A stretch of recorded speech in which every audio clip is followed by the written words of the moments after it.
Foul Territory presented by Fox One on a Friday. And Kratz, we have a player guest. Jeff Hoffman, closer, Toronto Blue Jays. But we also got K Pizzle Drizzle, otherwise known in the six as Superman. Let's do it.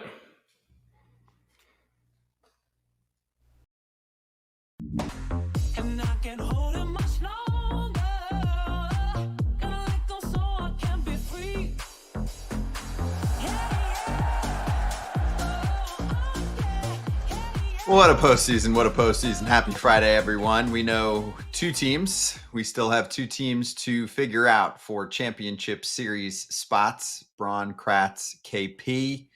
We're going to flip up a postseason bracket too. And we're also going to remind everyone while we show it to you that post-game shows are where it's at. We're running many of them on our YouTube channel. We did one after the Phillies and Dodgers last night. Still super relevant, getting instant reactions from people like Erik Kratz after that Phillies game. Even just the first minute is worth watching to go back to after our show. But we'll do another one on Sunday night for the ALCS. That'll be the Blue Jays taking on, I don't know, Tigers or the Mariners. So just wanted to let everyone know there'll be a lot of that for the championship series. And then, of course, for the World Series, you'll have a mix of us giving you instant reaction after games. Okay, let us get KP's thoughts on that insane ending to the NLDS. So let's charge the mound.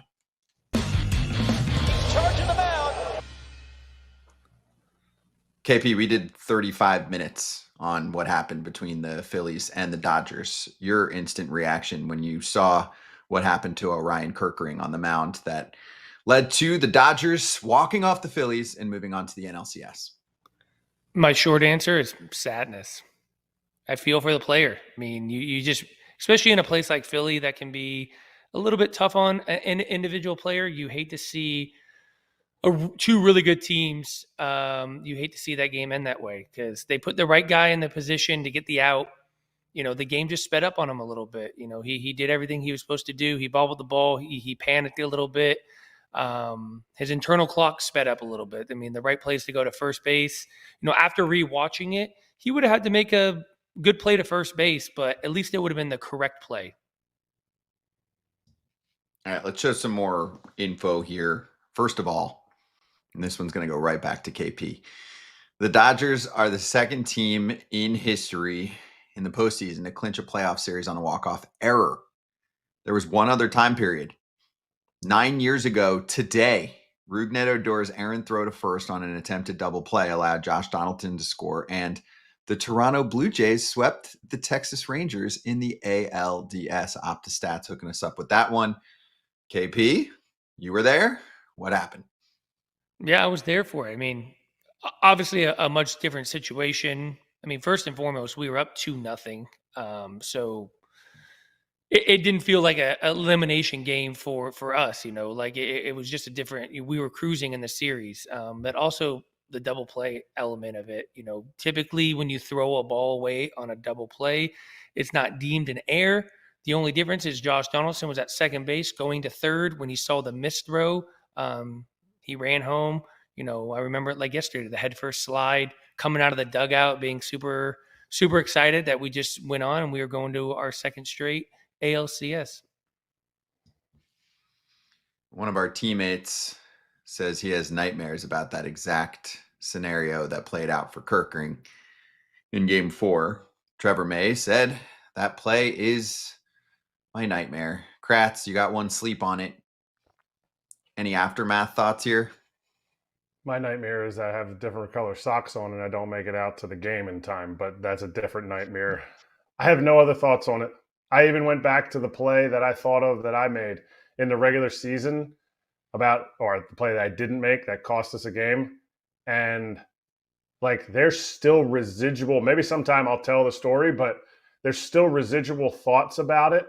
And so to have it be in this situation that Ryan Kerkering had it in, it was a mistake. People make mistakes every day. It will stay with him for the rest of his life. My hope is that it doesn't define him. And I think the people around him, you already saw the sympathy, support from his teammates, the people that matter most to him. And now it's his job to say, it's not going to define me, because if it defines him, he can go down a bad rabbit hole. Yeah, in all transparency, playing in the playoffs, I was always a little bit more concerned about this being the end result of me being in the field is making that mistake. I almost didn't want to make a mistake more than I actually want to do something great, just because, fans are so passionate. And much like Kratzy was saying, hopefully this isn't a moment in time that defines him. Hopefully it's something that, he has an opportunity next year to be in a similar situation and be on the other end of it and be remembered for something great. See, I never thought of it as, oh man, I'm going to make a mistake. And I'm glad that I wasn't like smart like UKP, where you're like, okay, I'm thinking through all the scenarios. I think my downfall in playoffs was, this is the moment. I am going to do something big. Oh, whoops, slider in the dirt. Or this is huge. I'm going to make this throw to second. Ooh, I threw it into center field. Like, I was always thinking about the great play, and I was fortunate I didn't play with the fear of it in mind. I just played with like maybe too much reckless abandonment.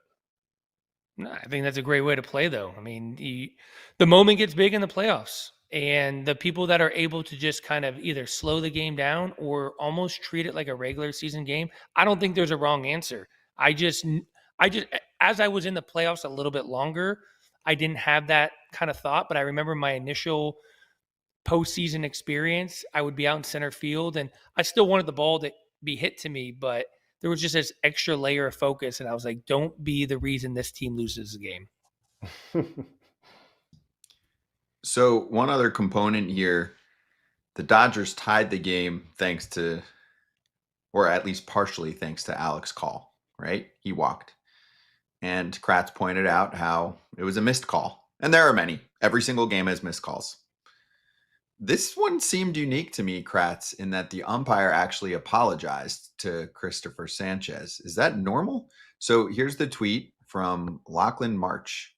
Christopher Sanchez said the umpire apologized to him for missing the 2-2 pitch to Alex Call in the seventh. What should have been a strikeout became a walk, and that runner went on to score the tying run. Yes, they do. I mean, you can see on the screen, number 5 is half in the box, half out of the box. They do apologize. Umpires do apologize. JT was flummoxed when he didn't call it. Like, he went to like throw it around. Oh. And then he like turned around, which is kind of a no-no. But for the umpire to say that, to me, that gives players, it calms the players down, because they're like, okay, I get it. You missed it. Maybe today it infuriates them a little bit more, but in the moment, look, man, like, we're humans. We're not watching a video game. We're not watching robots. And when it's humans and you have the human element in there, I'm not saying I'm against ABS challenge system, because I'm all for it. The human element adds some intrigue to it and adds that like level of angst or excitement, depending on which side of the call you're on. Yeah, I was going to say they're human beings, and I think that's where the ABS people should be in favor of it, because these umpires do care. I think the human element of it is what makes the game great. But at the end of the day, if you ask that umpire if they had the ability to challenge and he got the call wrong and they reversed it, he would be sleeping a little bit better at night. Ultimately, these guys want to get the call right. And my other point was, on my way to Toronto to cover the series, I was sitting next to an umpire that I won't mention his name, but he was there with his wife. And it just humanizes it. Like, his wife is going there to watch them. And I'm just trying to think, being in a wife's position of an umpire, you got to kind of be neutral. You don't really root for your husband who's on the field, but they are human beings with families and kids and wives, and good on him for apologizing. I know it doesn't really change anything, long term, and really doesn't really change any short term, but it does show that they are a human being and they do care. KP, how dangerous are the Los Angeles Dodgers? They have a bona fide 1 through 4 starting pitching slate that they can throw out there series by series. The question mark can be the bullpen depth, but they also now suddenly have perhaps the best closer in baseball, who went 3 perfect innings in that matchup. Yeah, when you asked me that, I didn't want to state the obvious, because we going into spring training, going into the season, if they were able to stay healthy, this is what you were going to expect from the Dodgers from a starting pitching standpoint. And obviously, they went out and signed a bunch of different guys in the back end of the bullpen that they thought were going to be dudes. But they have a real dude right now who was having trouble getting outs in AAA a month ago. But somehow the Dodgers do it again. They figure out this guy can't start. We're just going to put him in the bullpen. Oh, by the way, we're going to allow him to start closing playoff games. And not only close games, he might even pitch 3 innings. And when he's in there, he just wants to get right back on the mound.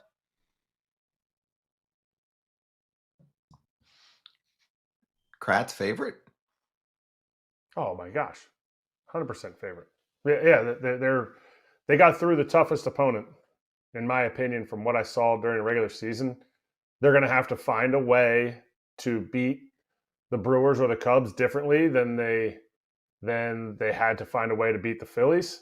Phillies starting pitching, they're not going to run up against anything like they saw day in and day out with the Phillies starting pitching. I mean, Phillies starting pitching is the all-star of the series for the Phillies.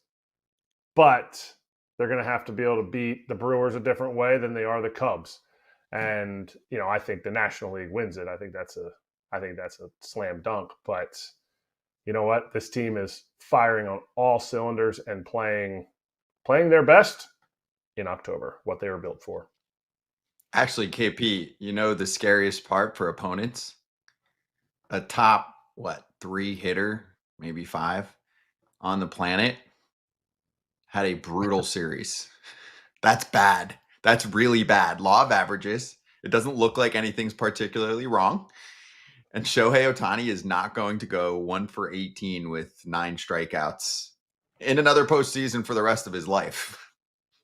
No, I mean, that's just the depth of the Dodgers. You can go pretty much without Shohei. I mean, he in some ways, he should have just pitched. I mean, that's how bad he was, to be quite frank. But they're built for this, even to the point where Max Muncy, who is is such a great player and has so many great postseason moments, is sitting on the bench to allow Kike Hernandez, who also turns into Shohei Ohtani in the postseason. Shohei, who's in the regular season, in the postseason. It's like the Dodgers are just built for this. Like, it almost feels like the regular season games are just this extended kind of warm-up period. Let's just go through the motions.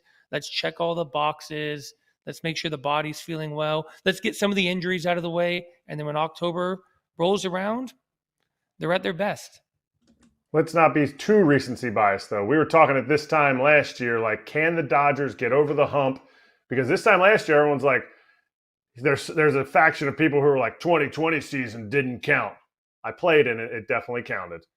And so they're like, can they get through an entire postseason after an entire actual 162? So there was questions, and they almost were eliminated by the Padres. So we were still questioning that. And now that they've won it, and now the way they're looking this postseason, yeah, you're like, whoa, these boys are a juggernaut right now, and it's going to be tough to slow them down. Yeah, now the ultimate test is, can a team repeat? Because we haven't seen it in the modern game. It's been a quarter century. It's really difficult to do. They do have a very different looking pitching staff from last year, which I think does become a big part of things. Not the only thing, but it does become a big part of things. And many of the pitchers that they're thrown out there now didn't pitch last year in the playoffs for them. Ohtani, Glasnow, Roki, etc. Anyway, let's get to a team that is hoping to stop them eventually if they end up clashing in the World Series. But first, a big ALCS for the Blue Jays against, I don't know, Jeff Hoffman, their closer, reliever extraordinaire, joining us next on FT.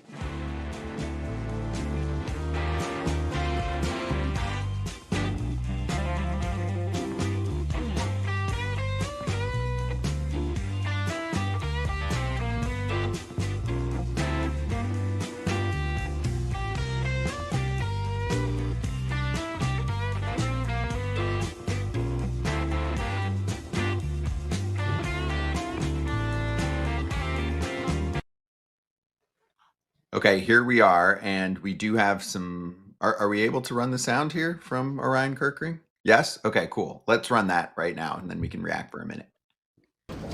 Just hit off my foot.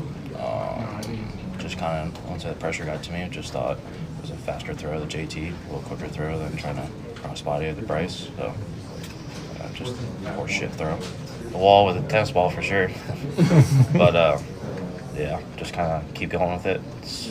Hopefully it started a long career. Just keep back in my head of this really fucking sucks right now, but hopefully keep pushing and get over this hump. Keep pushing. That's it. I can't be more proud of him for standing up in that moment and talking to the media. The language was just his honesty pouring out through it.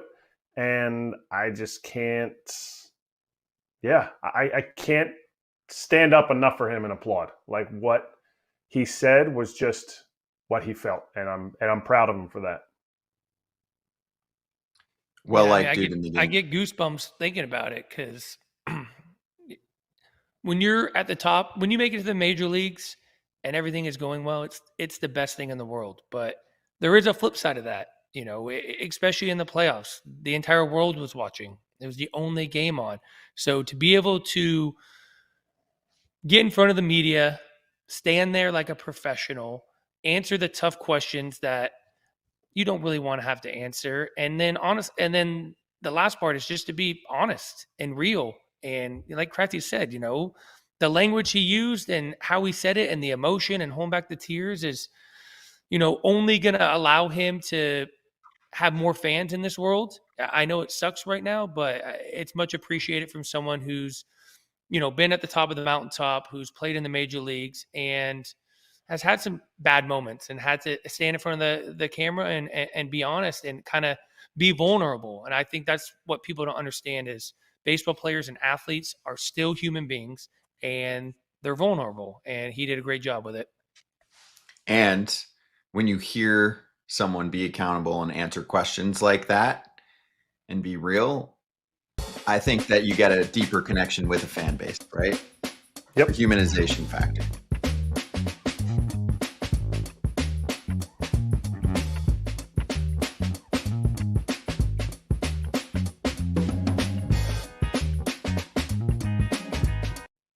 Here comes Blue Jays closer Jeff Hoffman joining us right now on FT. Jeff, thanks for joining us. Busy times, and congrats on cracking the ALCS. How has life been over the last 48 hours to celebrate / prepare? Yeah, just a little bit of recovery. We got after a little bit on the flight home and the celebration and everything. So we got a good day of rest yesterday and back to workouts later today. Would you wish the flight was longer based on the good time that you guys were having? Sometimes the good times, those flights, can we circle a little bit? I don't need no turbulence or nothing, but can we circle a little bit? Yeah, those are the ones where you kind of hope that there's like a delay on the tarmac or whatever. But yeah, we only had a quick one, but we got the most out of it and ready to get back to work tonight. Yeah, you kind of answered my question. I saw you, 48 hours ago, and you were kind of right at that tipping point of like, you were still there, you're still coherent, but you came out, saw your family. I know you went back inside, so I imagine you guys were getting after it. But I guess my question to you is, obviously you played in an amazing place in Philadelphia. I was on the other end of losing to you guys when I was the Atlanta Braves. I know how crazy that fan base can be and how exciting they were. Take me back to game 1 in Toronto, what that experience was like with the fans. Yeah, unbelievable. From the anthems all the way through the end. You know, it's amazing. Feeling what you feel when you play in Toronto. It's definitely a lively group, and they all really kind of show their true colors, and it's amazing to see, and we feel the support every single night, and yeah, they come to play just like we do. Do you feel like the fans have kind of grown with this team? I mean, you weren't here the other years, but throughout this season, like when it started getting nice and they start opening the roof, that's when you guys started to kind of start playing better. And all of a sudden now it's packed every single Friday night, stupid day game Saturday, stupid day game Sunday. Do you feel like they've grown with you guys and then like that crescendo to the postseason? For sure. I mean, as the summer went on, we definitely saw that. It seemed like every single night was a sellout. Yeah, we definitely, feed off that, and it makes it fun to come to work and to go out and put out a good product on the field, and that's what we are as a group. We're a great product, and we play together, and we play to win every single night, and we definitely feed off the energy of the crowds. Yeah, I was going to ask you, playing against you in Philadelphia, it always felt like that team was really, really tight, and I'm sure they were. But I get a sense that this is probably another level of tightness, what we're experiencing with Toronto. Yeah, absolutely. I mean, I say it all the time. I mean, this is what it feels like. Like, this is what it's supposed to feel like to play on a good team. This we're good because we're tight. We're everybody's spending the maximum amount of time in the clubhouse every single day, which is awesome to see. Even when we have downtime, everybody's together. So we really mesh together well as a group, and it feels like we have what it takes to do it. All right, the postseason's a time when everything's amped up. When you closed the game out and you looked over at the Yankees side of the dugout, how much of that is an emotion that comes out in the moment, and how much of that, because then we saw that you guys played New York after my guy Schneider's speech, how much of that is like pre-planned and talked about and give you emotion to win these huge games? Yeah, I think it's pure emotion. I think it would be the same no matter who was on the other side. At the end of the day, you're the team that gets to move on and keep playing.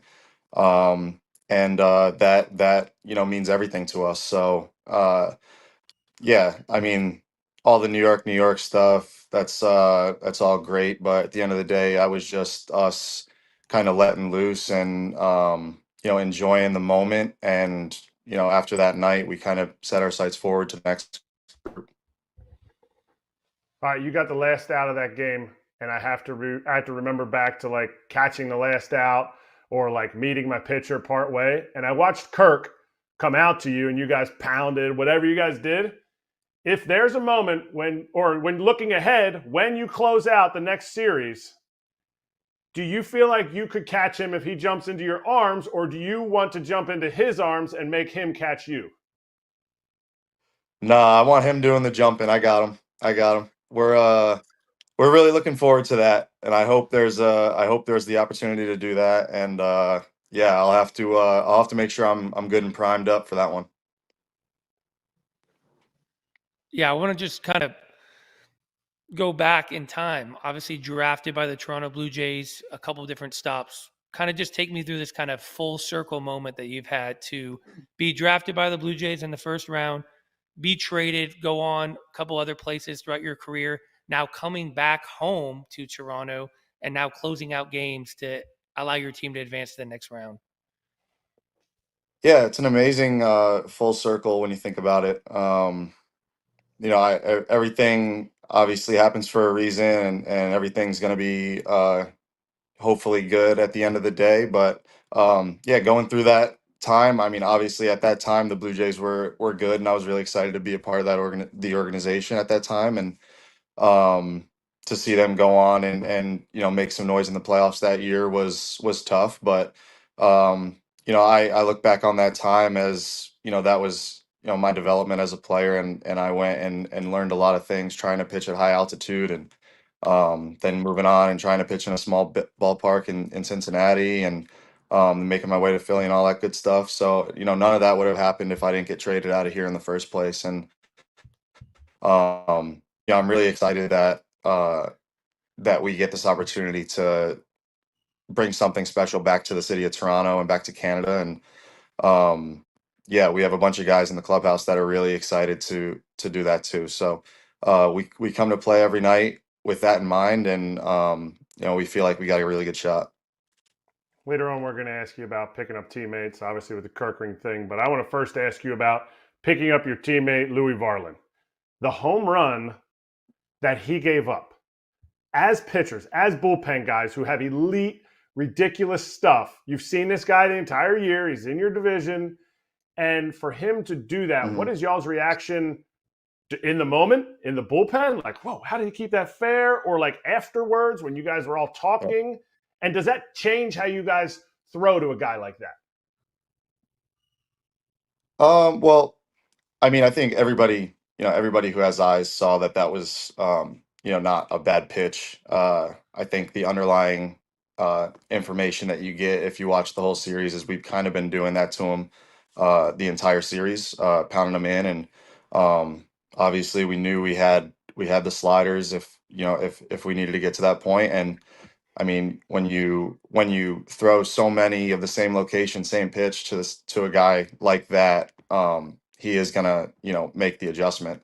That's what makes him best in the world. So yeah, it was just one of those things where it was bad timing for him to actually get to one. And 100-mile-an-hour fastball, 3 balls in off the plate is never really gonna hurt you except when it does. So we kind of all told Louis that that was just a blip in the radar, and to go out the next day and do exactly what he does, and he did that for us. Yeah, speaking of stuff, you've always had the stuff. I stood in the box against you 2 years ago and knew you had closer stuff. Was there someone in that Philly bullpen when you were there that almost groomed you to get in that mindset of being able to close out games? And then what did you learn about yourself, going from a seventh, eighth inning guy to now having to be the guy at the back end of the bullpen? Yeah, I think Matt Strong was a big influence on me through my time in Philadelphia. I think my mentality uh, got some tweaking, and I kind of learned a little bit better how to go about life in the bullpen, um, and just kind of kept the ball rolling, and tried to kind of stay right where I was, get a little bit better each day, and um, yeah, and then this year getting the full-time job kind of, um, I learned obviously the good and the bad, and I wasn't as good as I wanted to be this year as a from like a uh total seasons perspective. I want to be a lot more consistent moving forward, but yeah, I learned a lot of things from Matt that I'll take with me kind of moving forward, and hopefully, put together more consistent outings moving forward. All right. Orion Kerkering, I'm assuming you saw the play last night as a bullpen mate of his. What's your thought when you saw the play? What's your aftermath of it? And what's your feeling when you see that play yourself, thinking about that play and how you would have handled it? Yeah, it's one of those things where, we've practiced that play hundreds of times, spring training, throughout the season. Um, and he got an in-between hop, bobbled it, and then at that time kind of felt like, I don't know, maybe he had a better shot at the guy at home than he did turning and throwing to first. That play happens quick, and kind of have to have your mind up beforehand, what you're going to do if there's a bobble or something like that. Um, and it's just a really, tough way to go. And I love Orion. He's one of my good buddies, and um, yeah, at some point I'll reach out to him and see how he's doing. But uh, he's going to be a great relief pitcher for a long time, and he's going to be a really valuable player for a long time. And I think he's got a great head on his shoulders, and he'll be able to kind of move past this at some point. What about Nick Castellanos? And I say this because you were teammates with him. There's a video of him running, sprinting as hard as he can to the mound to be there for Orion Kerkering. Can you attest to that side of Nick Castellanos after about 3 days after he got eviscerated by Philly media for what he said about Philly fans? Yeah, Nick's a great person when it comes down to it. And that's kind of how I try to look at my teammates. I don't look at them as baseball players. I look at them as people, and there's a lot of good people in baseball. And Nick's one of them, and I know exactly, what Nick was thinking in that moment, and it's on a human level. It's not, on a baseball level. And yeah, he did exactly what I would expect a lot of guys to do, and it's to put your arm around a guy that's, a young kid, and kind of thrown into the fire, zoomed through the system, kind of a lot like his Savage, where he was in low A at the start of the year, and then all of a sudden he's pitching in the postseason later that year.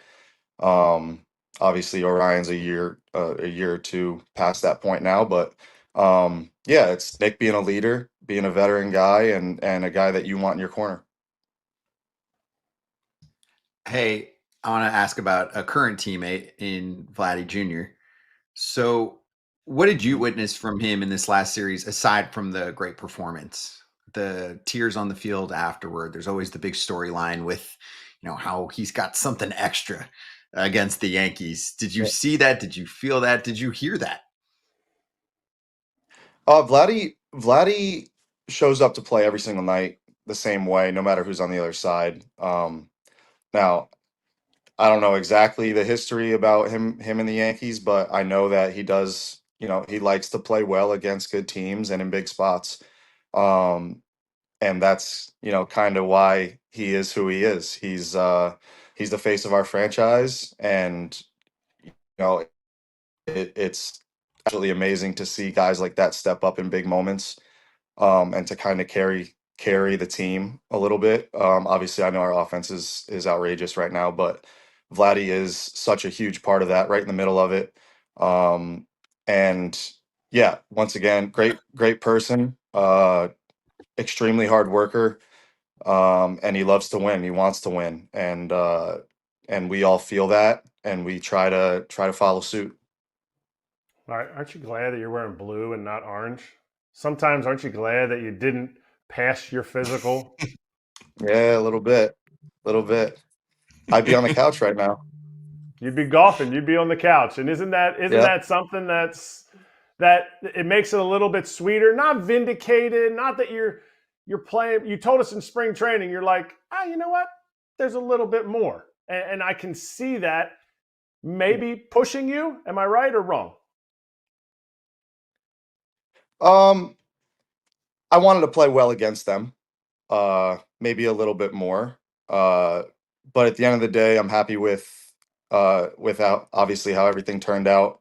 I feel like me and my family ended up in an unbelievable place, an unbelievable organization that's top notch from top to bottom. They take care of us really well. Um, and yeah, I mean, who doesn't want to play meaningful baseball in October? I I've been on the other side. I've been going home in, at the end of September, and this is much better. And um, yeah, we're excited about our opportunity, and we're looking forward to the next series. Jeff, last one, baseball-y question for you. Two thoughts. One on pitching side, one on hitting side. We had Erik Chavez on with us yesterday, former hitting coach for the Mets, and he was like, teams are going to have to be more like the Jays. The pitching is just too nasty. You need more contact in your game. Of course, you still need pop, but there's got to be a shift back to a little bit more contact. Do you agree after witnessing what you've seen so far from the Jays this season? And on the pitching side, do you think that I don't want to say young pitcher because you got to wait until the arms develop, but do you think that most pitchers should learn a splitter based on what we've seen from you, from Trey, from Kevin, and others? Well, yeah, I mean, I get to witness firsthand what our offense does every night, and we don't win in one way. We win in, countless ways. I think, yeah, it's you're going to have more success, I believe, uh, clogging up the base paths, especially late in the season in October and stuff like that. You can't always depend on, a guy hitting a 2 or 3 run homer, and kind of leading the way. And we don't depend on that. We hit singles, we hit doubles, we hit situationally. We got guys who understand the game and who understand what you're trying to do and what you're trying to accomplish. And that's why we are so proficient as an offense, I believe.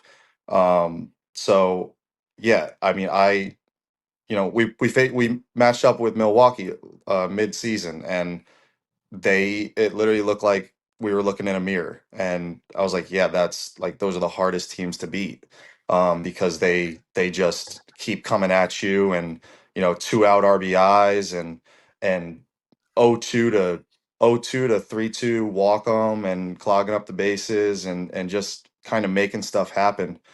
um and then on the splitter front, obviously, like, it's a really good pitch. It's a great pitch because you can maintain your arm speed and your hand speed, and really tunnel it well off your fastball. And you see that with Trey, and how much separation he creates, and how similar the ball looks coming out of his hand, and then all of a sudden one's on home plate, and one's at the top of the zone, kind of blown by you. So it's a great pitch if you have the arsenal that can hold it. I'm not going to tell everybody to go out there and do it, because it's not gonna be right for everyone. But if you are a guy where that pitch can tunnel well with your other ones, then absolutely, it's going to be one of the best pitches moving forward. It's a fun pitch to watch. Your team's super fun to watch. Jeff, thanks for joining us. We appreciate the stop by. Good luck the next round, man. Thank you. Thanks for having me, guys. Thank you. That's Jeff Hoffman, Blue Jays closer on FT. We're talking to Jack Fritz from WIP about the Phillies next.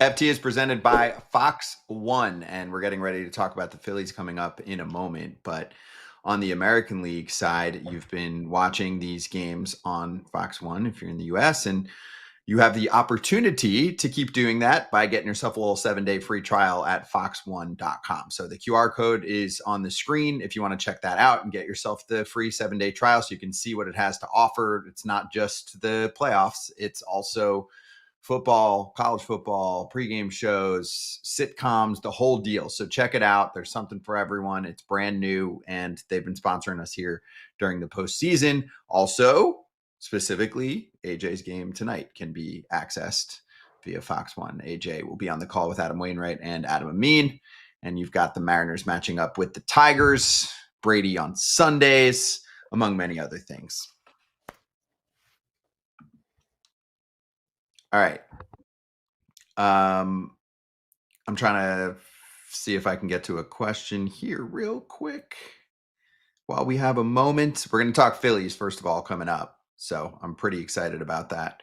I know some people are asking, I guess we can kind of save this, about what the Phillies are going to look like next year. There are a lot of question marks. There are quite a few free agents looming.